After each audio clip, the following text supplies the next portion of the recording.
year's International Women's Day celebration. I am sure some of us here may be hearing of the day for the first time and be wondering, why are we gathered here this morning? If any of us finds ourselves in this group, I say there is nothing wrong with you being here. It is to celebrate women's achievements and to acknowledge what we can do further. It is our pleasure as a gender center to raise this awareness for which reason we are gathered here. Globally, there are a number of celebrations set aside to raise awareness on social and gender issues, of which International Women's Day is one. International Women's Day is an annual global event set aside by the United Nations to celebrate women and draw attention to an acknowledgement of gender inequality, violence against women, and to push the demand for women and other forms of gender equality while commemorating women's achievements. This day started in far back 1911, and it was started by feminists in the Western world, and gradually the globe has accepted it. It is celebrated in different forms. In some jurisdictions, there are demonstrations, there are days set aside, women are even giving holidays. But at the University of Cape Coast and Ghana, we are not having a holiday, but we are celebrating with a gathering and then speeches to celebrate women. Although the idea is focused on celebrating women, the day focuses on unity and equality with the primary aim of building an enhanced world where women and men live harmoniously, free of violence and discrimination. Stipulated for 8th March annually, so this year it falls on Sunday, 8th, but because Sunday is not a working day, we've shifted it forward, for which reason we are having it today, the 4th of March. International Women's Day is celebrated under different themes each year. These topics target pressing social concerns pertinent to the organization and also topical globally. Majority of the celebrants, Cegrrat inclusive, however, pick our themes from the UN Women and in turn modify it to suit our activities and contextual realities. Last year, for example, there were huge issues around the safety of women, so we focused on safety of women. This year, the theme by the UN is I Am Generation Equality, Realizing Women's Rights. So we are focused on equality issues. So on Sunday, the 8th, different generational groups, young people and old families who have fought for women's rights will meet in New York to deliberate on the theme, and we are having ours today. The Center for Gender Research, Advocacy and Documentation has since March 2014 celebrated International Women's Day with the aim of offering solidarity to international and local calls for gender equality, and more importantly, fulfill its mandate of fashioning and creating a safe place for women in the University of Cape Coast and its surroundings.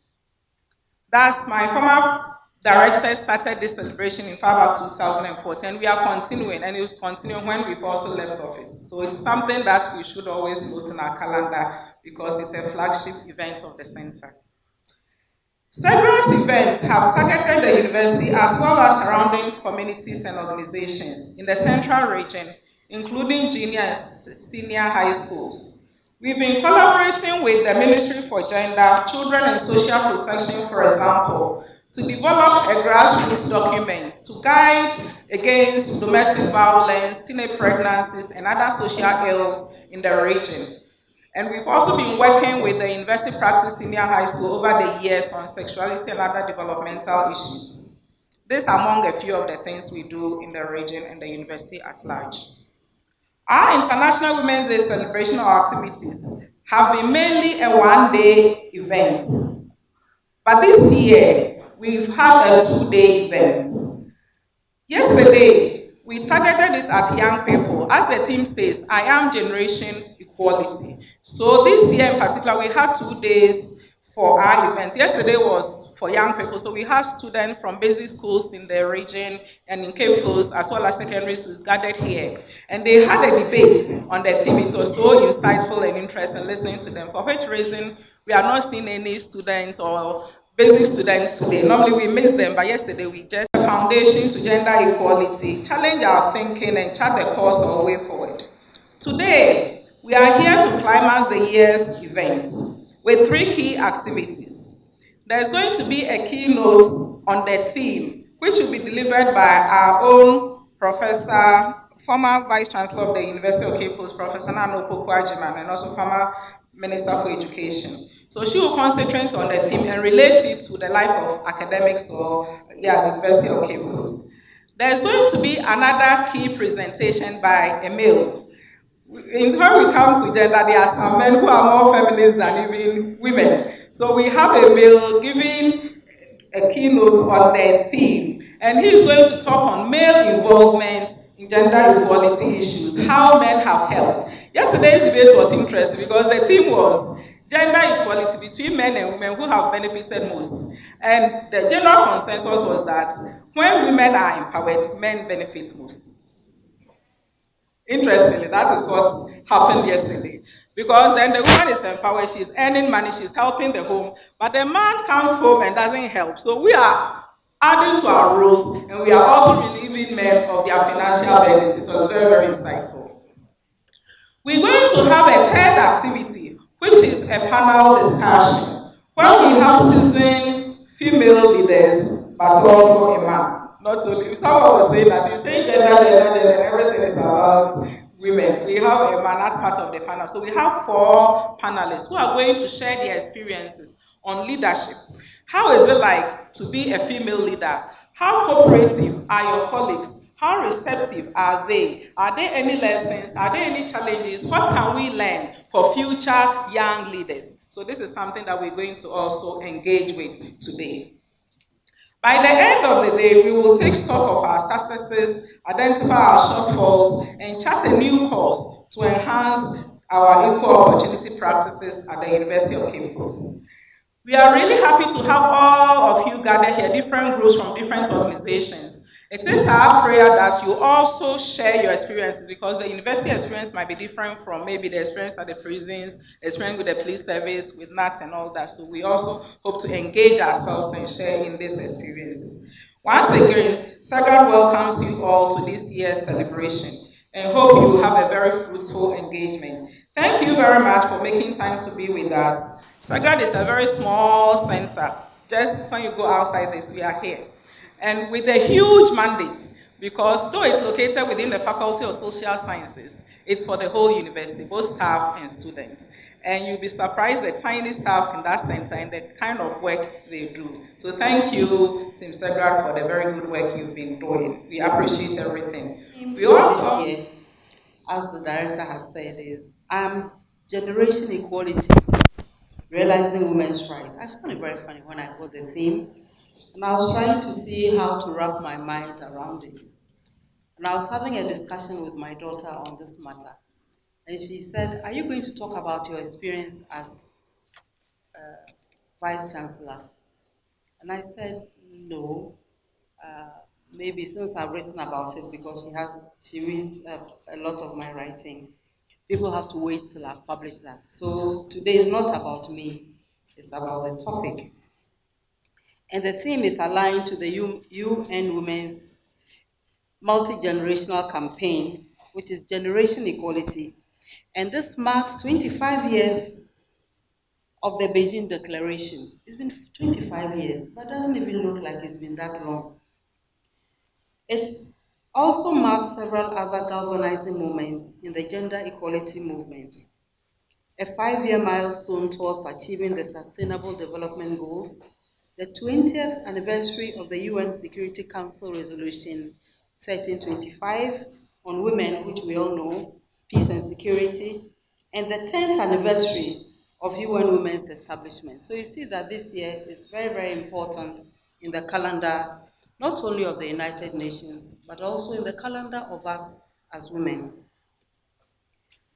So since the first session in 1947, the Commission on the Status of Women, so much has been achieved by our forebears in removing discrimination against women by setting standards and formulating international conventions. All of these are aimed at changing legislations that don't help us and fostering awareness on women's issues, including voting, minimum age for marriage, and so on and so forth. Then we come down from 47 to 67, 20 years after that, to the Declaration on the Elimination of Discrimination Against Women. Then finally, we come down to 1975. That was the International Women's Year, and the world has not been the same. They gave us 1 year, and then they had to extend it to a decade.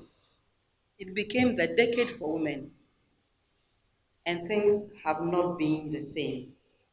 So many things have happened, and there are so many advances that today we take for granted. And in our own country, we've also had the interstate law. And maybe some of us never saw or were too young to see all the trauma that so many young families went through because a person has passed, as if that in itself is not enough. Distinguished ladies and gentlemen, when we say the word woman, what have we said? And what have we not said? Clearly, there is no monolithic, homogeneous person called woman. Like man, woman will be defined by her biology, but on top of this, will also be defined by our general position in the society, our manner of socialization, and the values we play on how well we play those roles. Therefore, apart from basic biological descriptions, women are differentiated by our social standing, our lack of or access to power through social interventions and enablers. Some of these include formal education and other variables that I believe are not lost on an audience such as this one. And this begs the question, which women have rights? What rights are appreciated, enforced, protected, even if not entirely satisfactorily, and which women don't at all? What should be the collective response of all of us, especially those in higher education, to this question?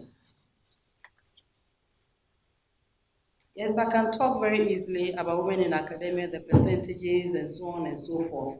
We all know that. So let's move to other areas. I want to continue by stating the obvious. No one is born a woman. We all begin as girls. And by the time we become women, some ways of seeing, some ways of understanding our world have been very well etched in our consciousness. And the good news is that we can amend those that do not enforce our rights and do not help others. We can do so by charging those of us who are so privileged to use that power to leverage the powerless in the society. And they continue to be the vast majority of girls and women. Remember, if you look at the 2016 UNESCO report after the MDGs, and if you look at all the people who did not benefit from the EFA and so on, the vast majority were girls and women. So you ask yourself, so those of us in academia, what is it that we should be interested in? Who is it that where should our attention go? Should it go only onto ourselves? Yes, we bemoan our problems. Is it legitimate? I'm not saying they are not, but all I'm saying is that we need to move beyond ourselves and look at those who are not in the net so that they do not fall out completely. As we celebrate International Women's Day, we might wish to congratulate all the people, of course women included, who have brought us this far from our lack of rights and from what remains unfinished business. We must learn to celebrate African women who stood their grounds in the face of oppression and who now serve as examples of self-sacrifice. And of course, in our own history and in our own current circumstances, we see them every day. When I see women with babies on their back, a tray of water on their heads, I salute them. They are also people who are strong, who are doing the best for themselves, and who don't have voices. Those of us who have voices, do we ever use them enough in their in their interest too, or we think it's rather to make our voices louder for our own selves. Now, 40 solid years before the United Nations declared 1975 as the Year of Woman, I think Africans were there with our own Dr. Kwejo Agri, who had declared that to educate a man is to educate an individual, to educate a woman is to educate a nation. It's not a saying by a non-face. I've been in too many places where there's a saying, no, somebody said it. When Shakespeare says things, we attribute them to him. These are the words of Kwejo Agri. 40 years before 1975, a male, that is significant. And I think these are the things we need to place in proper context if we need to interrogate gender properly in our own context. Much as the negative needs serious confrontation, let us not fall for the lie that our culture is the problem. Maybe I'm the only one who does not believe in that.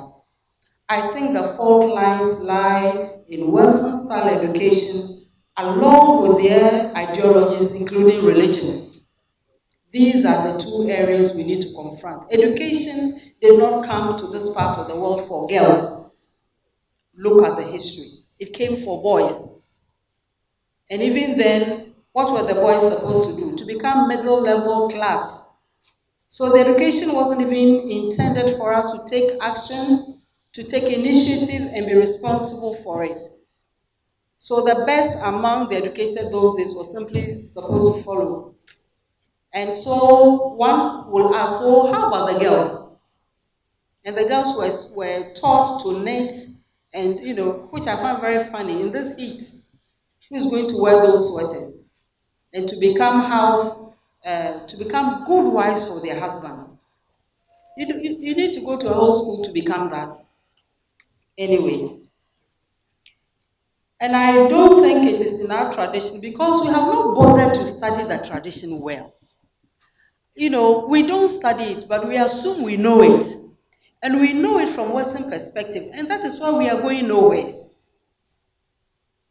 If we were just to open our eyes, we'll know that in the traditional education, everybody is educated. There'll be the gender role differentiations by all means. But it's not in our culture that somebody sat down, didn't do anything. Anyway. So we have always heard, and we know traditional women leaders. We have examples here.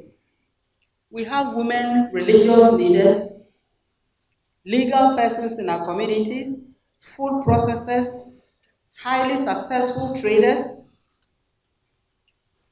We have even women in the army. Read the history of the Amazons, and especially the literature by Edna Bay. Fascinating amount. I'm not saying the army, with all respect, where are they? I know the security people are here. And here we see women. So if people are arguing about, that a woman cannot become a pope or cannot serve mass or whatever, it's their problem. Why do we make it ours? And in the process, we forget what it is that we should be paying attention to.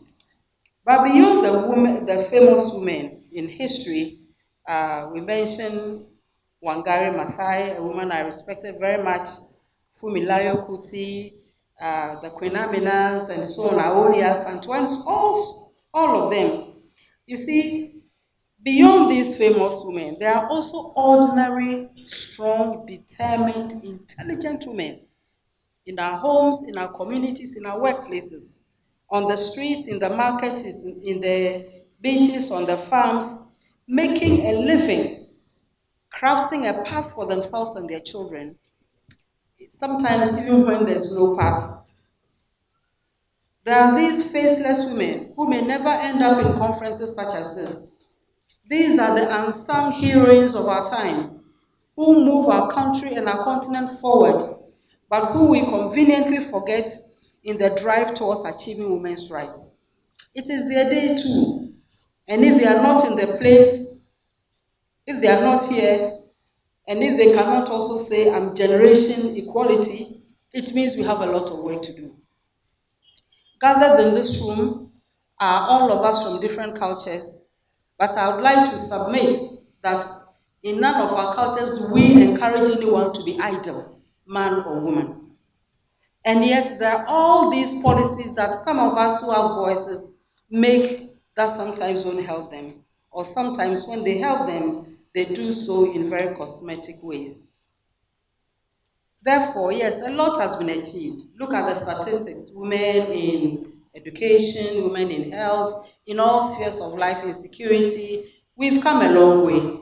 All I'm trying to say is that we have much, much further to go, and that the power that we have gained by coming this way should be plowed back. We should plow it back to those who have not come this way. We should plow it back to those who still don't have the voice, still don't have the power. And I think academia has a lot to do in this area, all of us.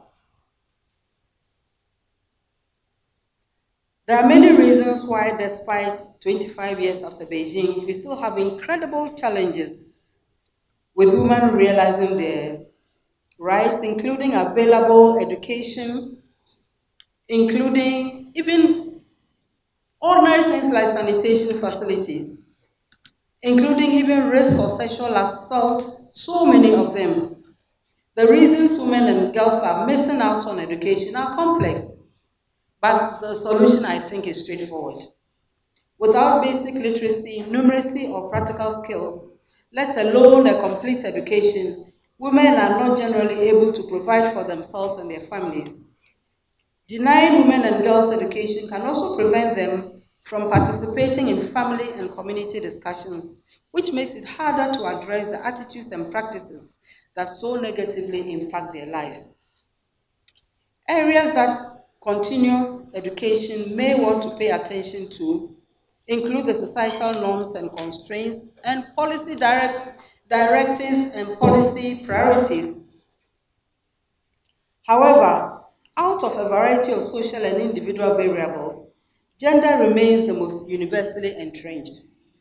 Because of the persistently low numbers of female population in the education systems, one of the most vigorous ways to quantitatively and qualitatively boost their representation is to expand the institutional and infrastructural capacity for the provision of increased education for female students and professionals.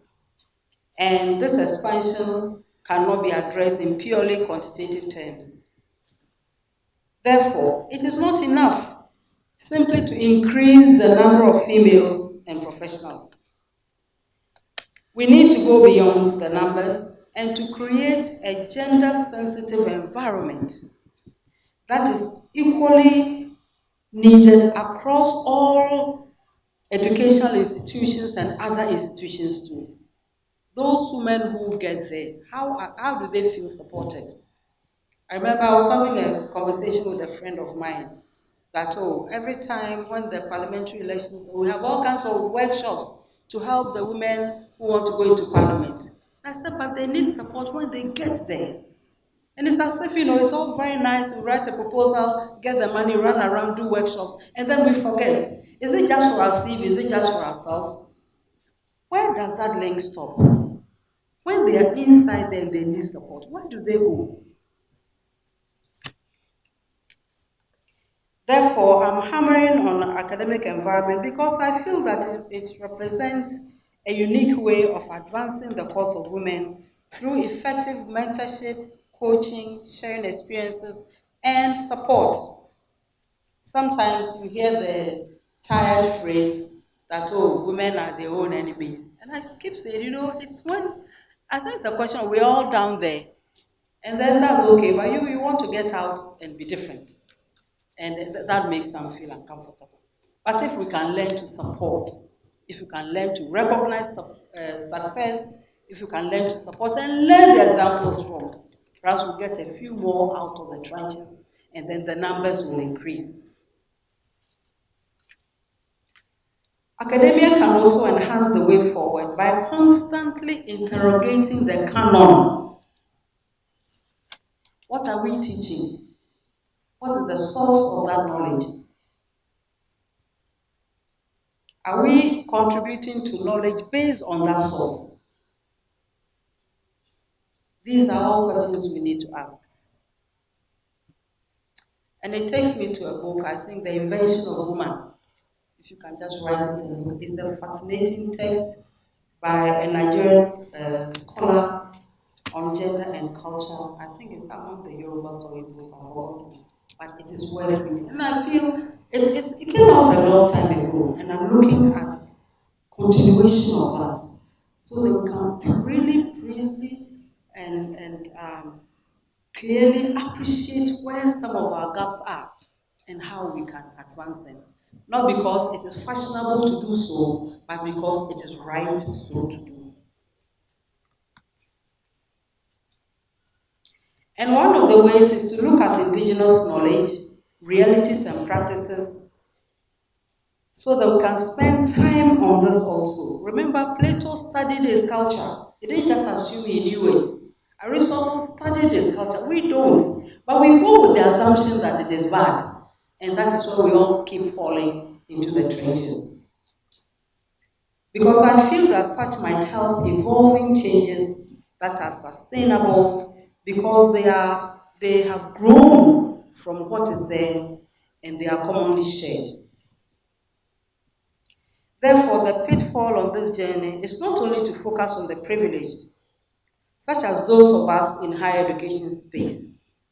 We can avoid this danger, again, by using the power we have. I'm repeating this often and often. As knowledge creators and sharers, that gives you a lot of power. You create knowledge, but from what base? Distinguished ladies and gentlemen, I wish to draw or spend the rest of my presentation by drawing attention on this important occasion to that girl who might not have any rights at all. And I want to focus on the child bride. Remember I said we are not born women, we start as girls before we become women. And sometimes by the time we become women, for some of us, just too late. I want us all to appreciate that statements like, or descriptions rather, like child brides, girls out of school, genital mutilation, they are not mere headlines. So it is not just about reading about them and then returning to the old ways in which we do things. The statistics, as you all know, are frightening. And it's not about one religion only, it's pervasive. The images are heartbreaking. The narratives are mind-boggling. According to the data and analytics section of the Division of Data Research and Policy section of UNICEF, in West Africa and Central Africa, 4 in 10 women are married in childhood. And that there is a tenfold difference in prevalence between countries with highest and lowest levels. The information is that the regional average has dropped from 58% in the 90s to about 39% in the late 2000s. But even though the decline is low, we know that 39% is too high. And the issue goes beyond emotions and requires long-term solutions, even as we look at immediate and intermediate for answers. Yet I find a certain coincidence between the nations that did not meet the MDGs and the nations that are not likely to meet the SDGs, and those that have the practice of the child bride. We need serious and constant study of the statistics of our out-of-school children, dropout rates, transition patterns, and completion rates of all children at all levels, but in particular with the girls. It is significant to note that the higher levels of child brides, the near invisible, we find women in higher levels of education and beyond. But Nanano, distinguished ladies and gentlemen, what accounts for child marriage? Most countries agree that marriage before 18 is not desirable, and yet we know that the practice is widespread. Before I go any further, I need to comment on that age of 18 as fit for marriage. By 18, the girl has, if she stayed in school, has only completed senior secondary school. That is if she began at 6 and so on and so forth. And that she didn't drop out, which we know is not real.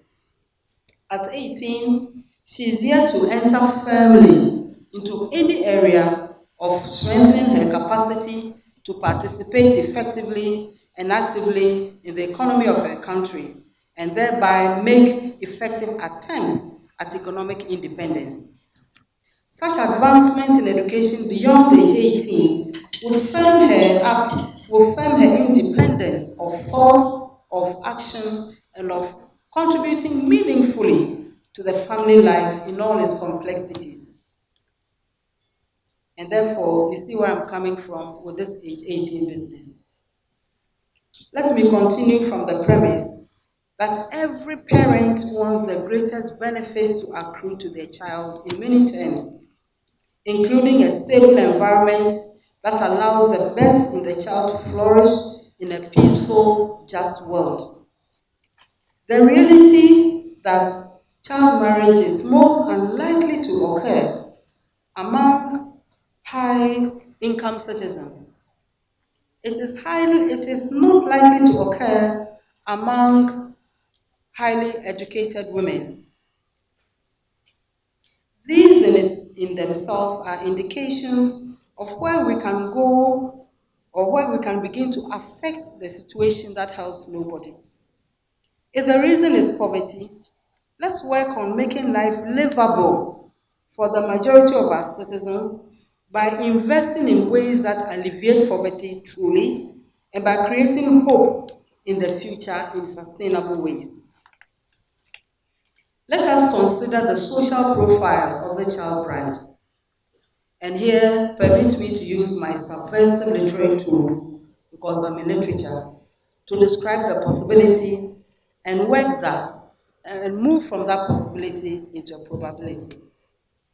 Generally speaking, a girl who marries early has low levels of formal education, has little access to economic power, has little or inaudible voice, and indeed she hardly has any power of any sort at all.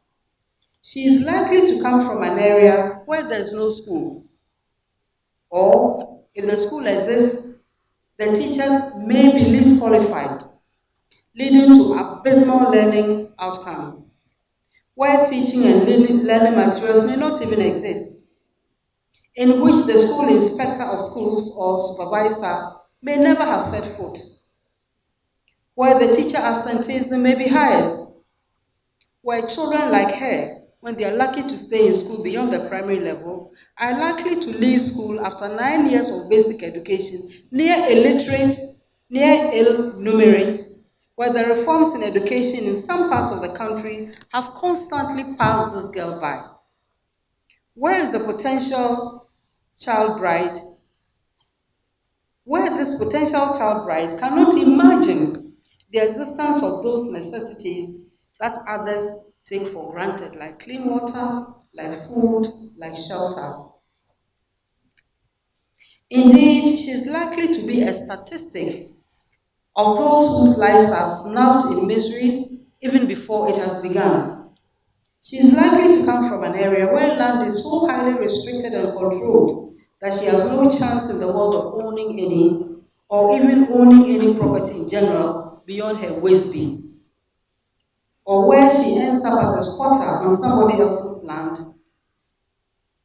when she is fortunate to end up as a squatter on someone else's land, no agricultural officer ever visits, because like the other counterparts, the teacher, the location is too far, it's hard to reach, it's too deprived, and doesn't have suitable amenities.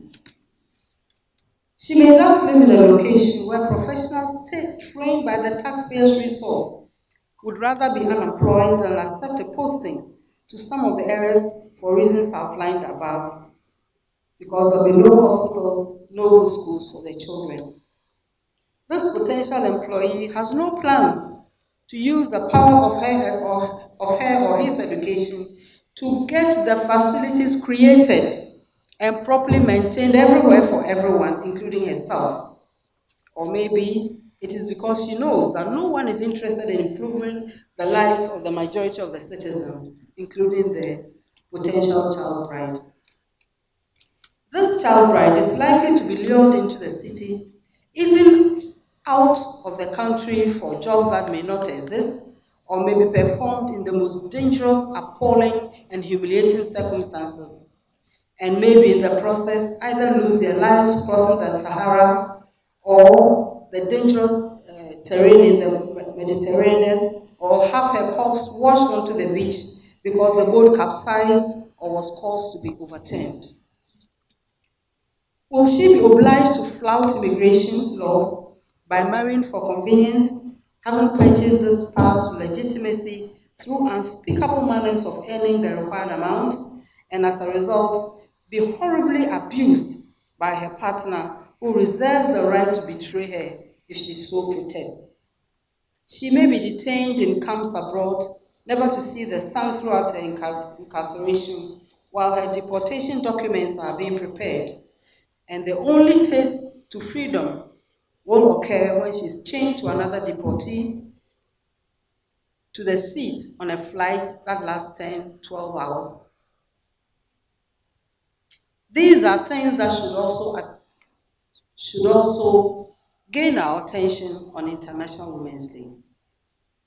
This young child, who should be in school, receiving the kind of education that is locally relevant and globally applicable, who is able to locate and work on opportunities in her community and country, and who has no business being married, is likely to come from the poorest part of the country in terms of geography, social amenities, economic opportunities, and as a result of the part of country she comes from, not that she chose to come from that place.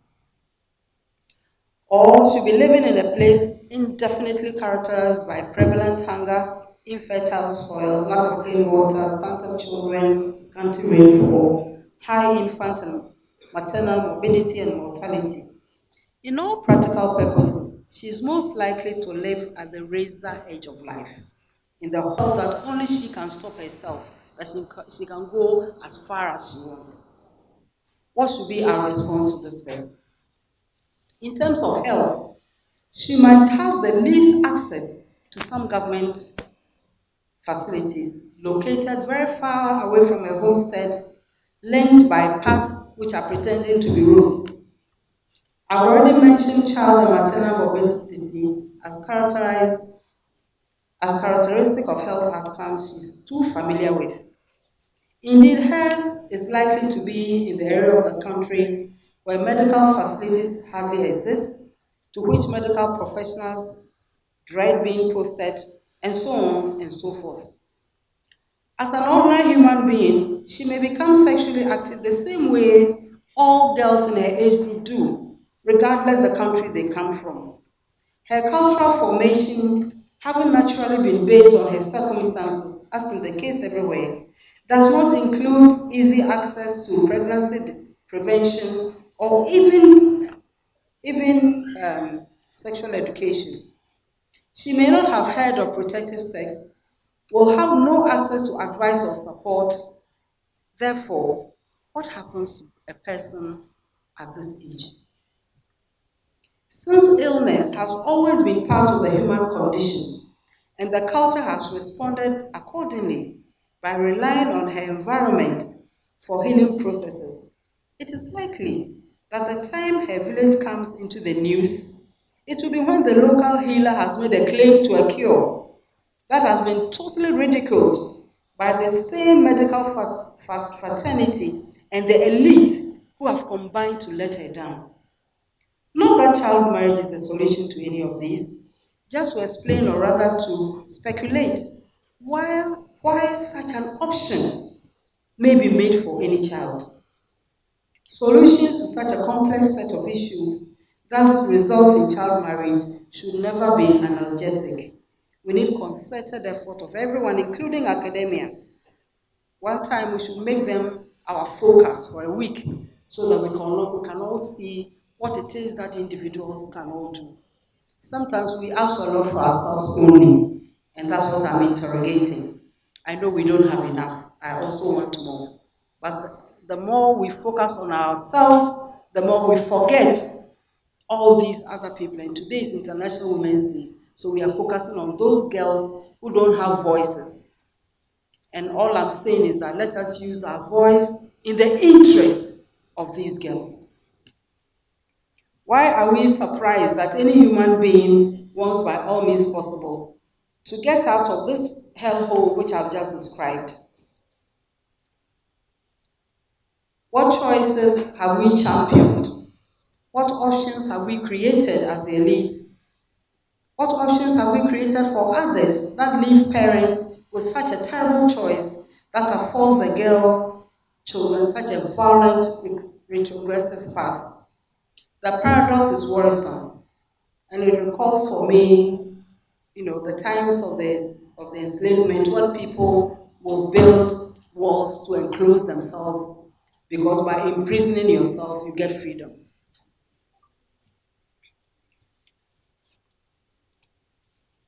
All I'm saying is that this can be stopped by removing these barriers so that a hugely talented young child whose talent will be unleashed and contribute even more to herself so that she can also finally with conviction say, I'm generation equality.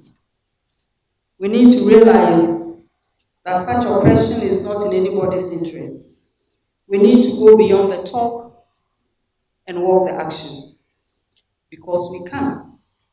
Because we must extend the power that allows us to protect our children to others so they can also protect their own children the same. Because we cannot continue to fail. Because we fail ourselves when we fail to take action. This child bride must be brought to the platform where she can say, I'm an example of a woman who has realized her rights.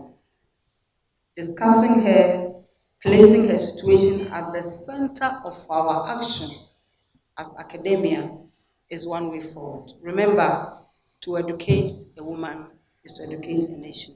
Thank you very much for your time. Demand for equal pay, demand for equal sharing of unpaid care and domestic work, an end to sexual harassment and all forms of violence against women and girls, healthcare services that respond to their needs, and equal participation in political and decision-making in all areas of life. Well, let's look at the global context. What do we have? Globally, gender parity stands at 68.6%, and the bottom 10 countries have closed just 40% of the gender gap. Political empowerment scores are very poor. In terms of parliamentary representation, globally, women have secured just 25% of available positions, a figure that splits to 21% at a ministerial level. In the past 50 years, 85 states have had no female heads of state. In terms of economic participation, the gender gap will take 257 years to close, compared to 202 years in 2019. Globally, only 55% of women, that is 15 to 64, are engaged in the labor market as opposed to 78% of men. There are 72 countries where women are barred from opening bank accounts or obtaining credit. There is no country where men spend the same amount of time on unpaid work as women. In countries where the ratio is lowest, it is still 2 to 1. So the objective of my presentation is to highlight male involvement in ensuring gender equality. In doing this, I choose to focus on the demand seeking to end sexual harassment and all forms of violence against women and girls because of my positionality, what I have done over the years as the national coordinator of the Coalition on Domestic Violence Legislation in Ghana. So my presentation will introduce the role men play in Ghana's domestic violence legislative process, and also to highlight the tensions and contradictions that confront men who dare to participate in this arena. And the penultimate of my goal is to recruit men in this auditorium into the struggle for gender equality. So the DV legislative process, in other words, the campaign that gave Ghana the Domestic Violence Act, is one of the most successful legislative advocacy campaigns in Ghana. We know that many aspects of this process have been documented.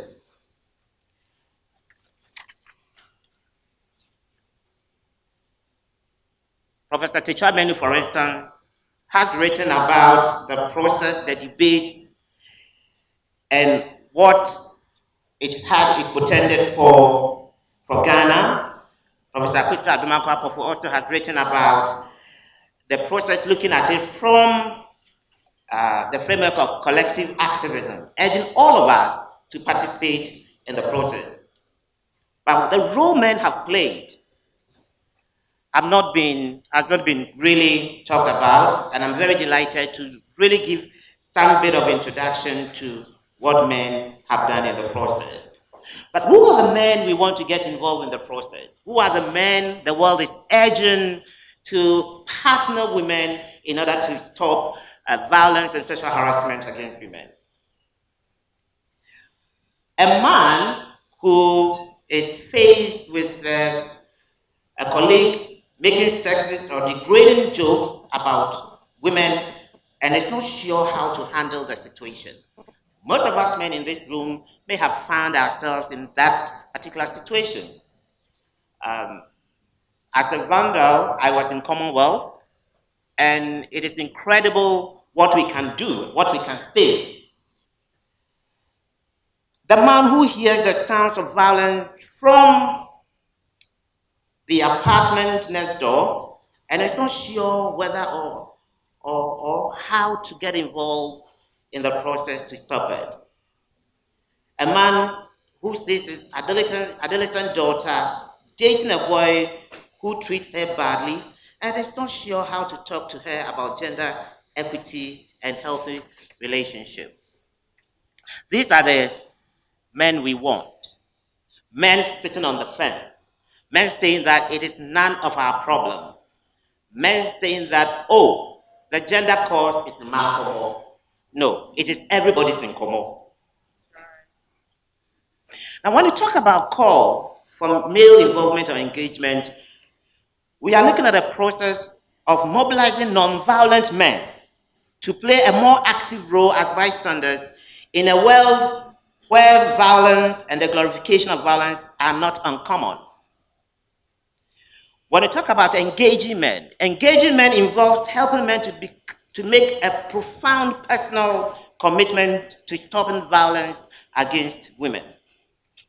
And that is what I seek to do this morning.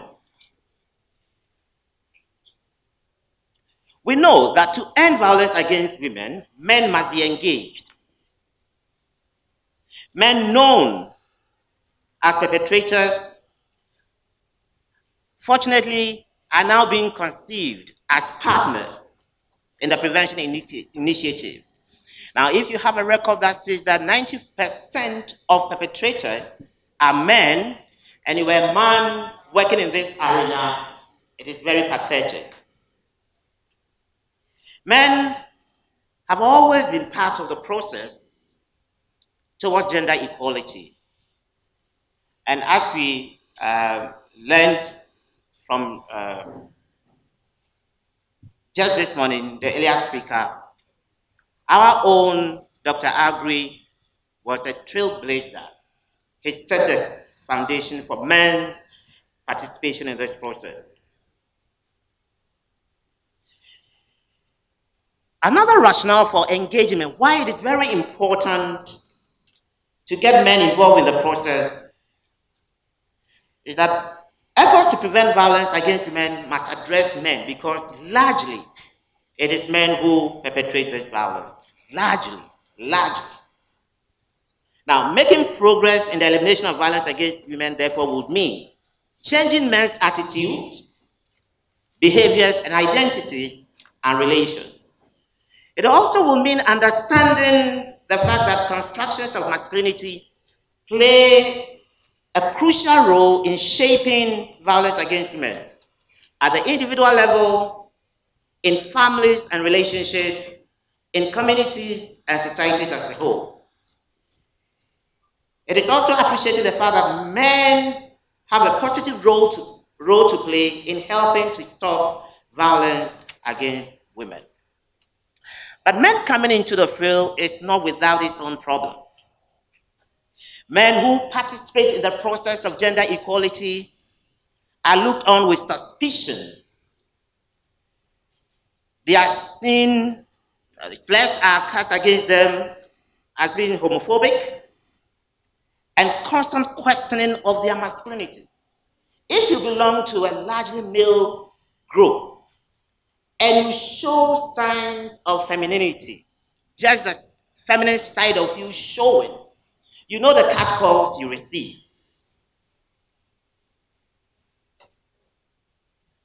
Well, there is also a long-standing debate to the fact that when men participate, it leads to the dilution of feminist agenda. And my own experience, I will show subsequently, will highlight some of these contradictions, as I choose to call them.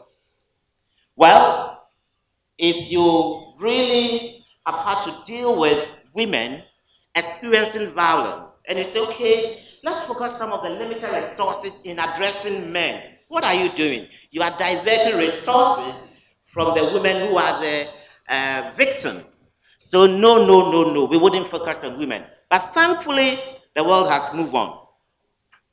If the world had listened to Ucc Cegrrat, of course, we wouldn't be here.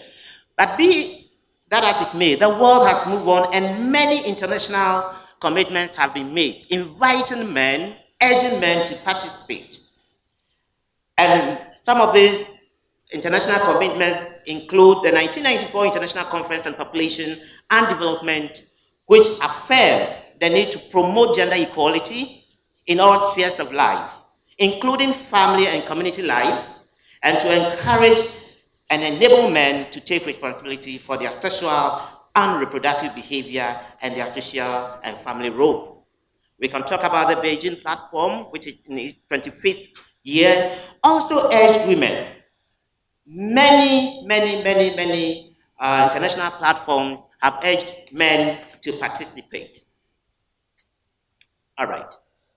Now, we know that the history and progress of men's involvement date back. And what has brought the participation of men to the fore is to the groundwork laid by the ongoing work of women's organizations around the world. Nevertheless, from the very beginning of their campaigning for an end to discrimination, equal rights, end to violence and sexual assault, men have been in the trenches with women. We have walked hand in hand. Not many men, I must say, but some men have shown their faces. What is the situation in Ghana? The male involved in Ghana's legislative process has happened within the mobilizing campaigns of women in Ghana, we do not have distinct, exclusively male mobilization effort. Male-led organizations have joined hands with women along the line to demand actions to end violence against women in particular and human rights in general. Another interesting dimension of men's involvement is that majority of men who have demonstrated long-standing commitment are individual men working within the women's movement in Ghana or professionals working in state agencies like hospitals and the police service. I want to show some table indicating the involvement of men. This is the stand collective activities of the DV Coalition or the Coalition on Domestic Violence Legislation in Ghana. If you look at the male, where you have 16 females represented, 18, 4 to 21, 3 to 24, 1 to 9, and where you see 1, interestingly, it refers to me. Because you could have 30 women, 60 women gathered in the room, and yours truly will be there as the national coordinator for the Coalition on Domestic Violence Legislation. Now, there are no empirical evidence or studies to the fact that the participation of men has helped in any way. But we hear reports from people that, but for your involvement, we wouldn't have come along. For your involvement, we wouldn't have come along.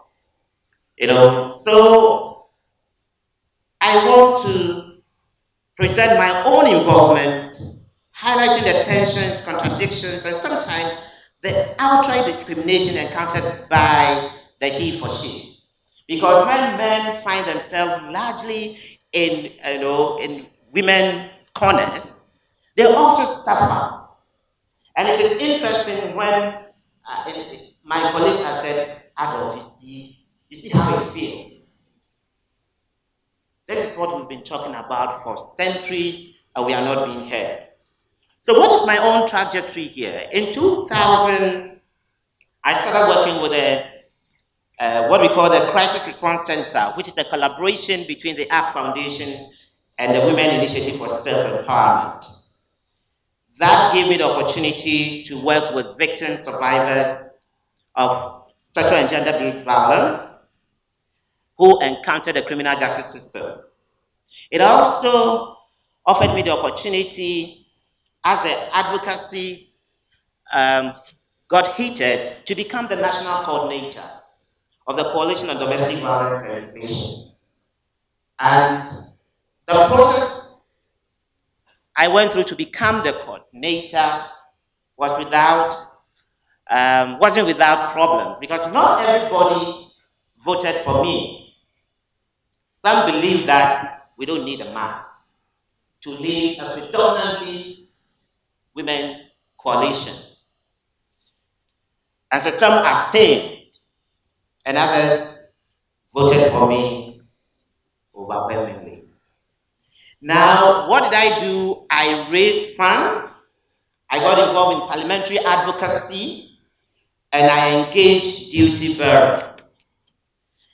But there are tensions and contradictions even in my participation.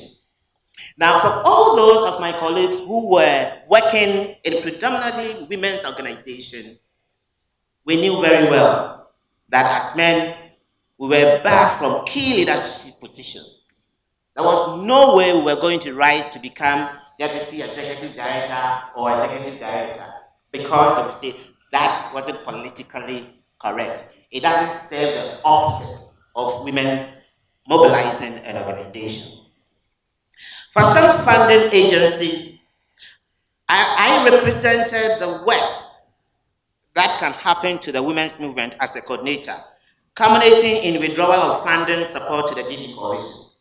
So at one point, one organization decided, you are a man, our money don't go to men. We won't fund the organization. Fortunately, my steering committee stood by me, and we found other ways to get money to really do the advocacy that we had to do. So here you are, working with women. You are immersed in women's coalitions and movement. You also have male friends. I'm a vanguard.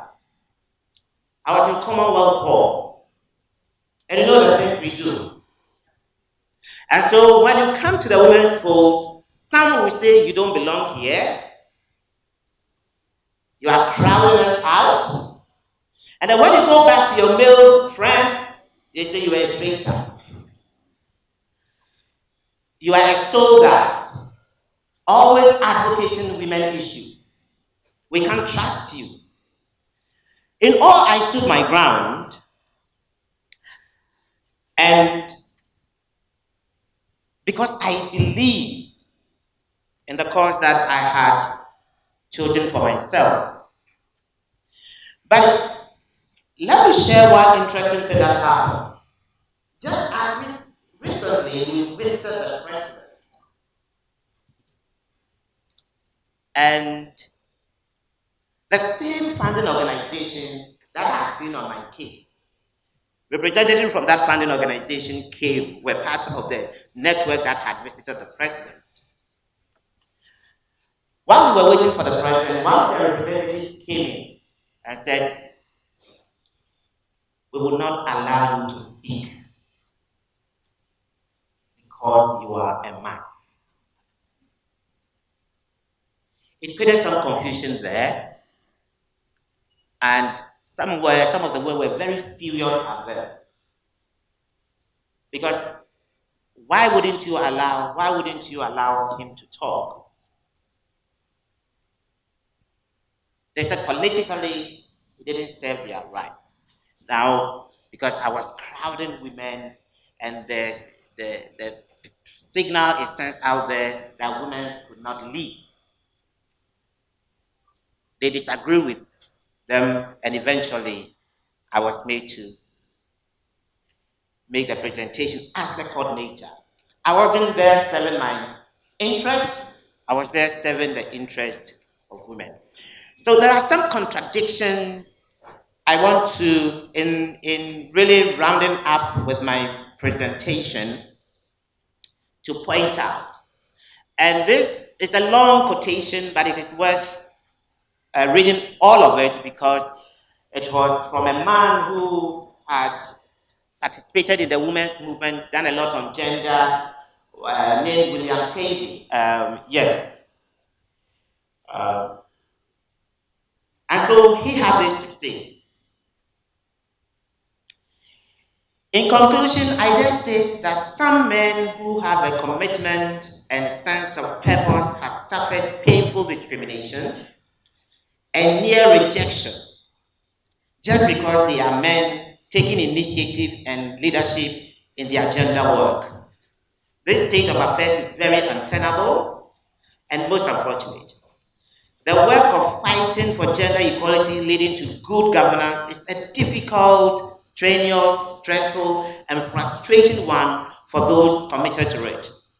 So it is important not to add more pain to the process by exhibiting habits and taking actions that will become conflictive within the rank and file of gender activists.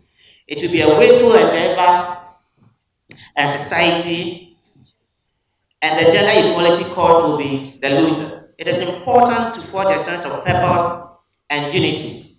Let all bring their thoughts together and share in a common perspective.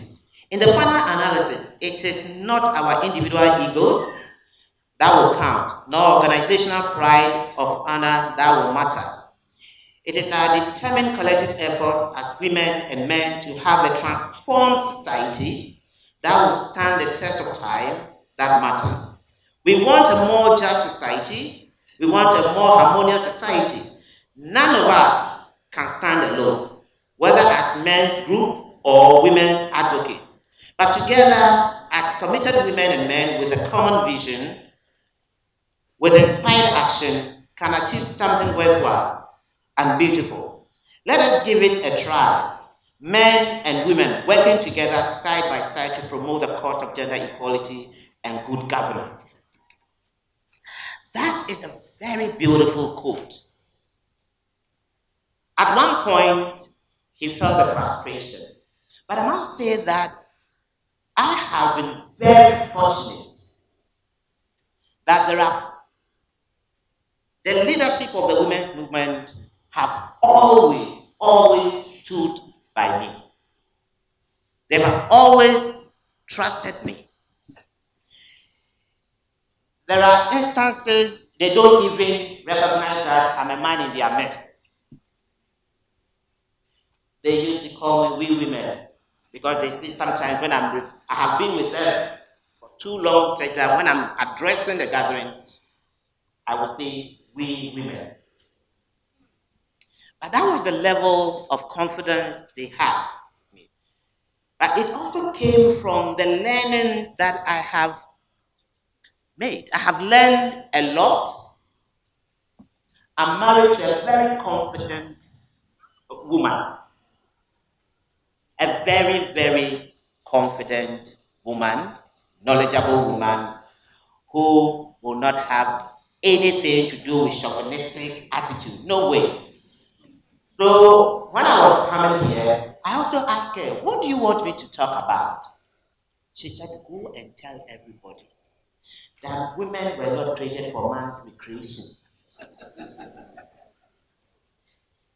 Right? And that we are not there to comfort women, comfort men. We have our head, we have our hands, and we must be allowed to independently pursue our dream. So I end by saying that although the men who participated in the domestic violence legislation process are few, their involvement was critical. There are times where I will appear on a morning show, a television show, and the host would have had in mind a setup to pit men against women. And then I will show up and they will say, yes, now we have men. Little did they know that I'm quote unquote a traitor. And that I wouldn't feed in to the stereotype that they have. That I will come and articulate a position that I am convicted of. That men, women are equal. And that a society that only focuses on men in terms of privileges, opportunities, isn't going anywhere. And that the difficulties we have can be traced to unequal power relations. I believe in that. And so what we do is to really address that unequal power relationship between men and women, creating opportunities for women. Women can do their own thing. It's just that over the years, structures, systems have been put in their way to marginalize them. And we talk about female genital mutilation, for instance. We talk about child marriage, for instance. Child marriage, marriage to whom? The child is married to whom? Female genital mutilation. The mutilation, who does the mutilation benefit? So yes, the system and structures as constituted currently, men benefit from it. Within men hierarchies, of course there are hierarchies. Not every man is a confident man among men. Or not every man is even confident among women. So there are people, men, women, who are marginalized, who suffer discrimination. Okay, so the world as constituted even doesn't benefit we, the men. It doesn't benefit us because it brings so much stress. You carry load that you can't carry. And if your wife is helping you carry, you say, if you don't come early, I will leave it. So you often hear, gone too soon. Because we carry burden, because of how we are enacting our masculinity. The man that we want to be is loaded with stress, with ill health. So we take unnecessary risk. I mean, how can two men just compete on the motorway as to who makes it fast? It doesn't make sense. But that is what affirms a certain masculinity they believe in. Right? So, when we partner with women, we serve ourselves. Because in the end, we affirm our humanity. In the end, we affirm our humanity. So I want to end by saying that we need more men to join the campaign. More men to join the campaign. And so, respectfully, I will urge all men in this room to rise. All men. If you are a man born of a woman, I want you to rise. Humbly, I urge you. Arise, Ghana men, for your country. Ancient man, your devotion. And all night to uphold her and make her brave and strong. We are all equal. We are all equal. We are all equal in building a motherland. Thank you very much.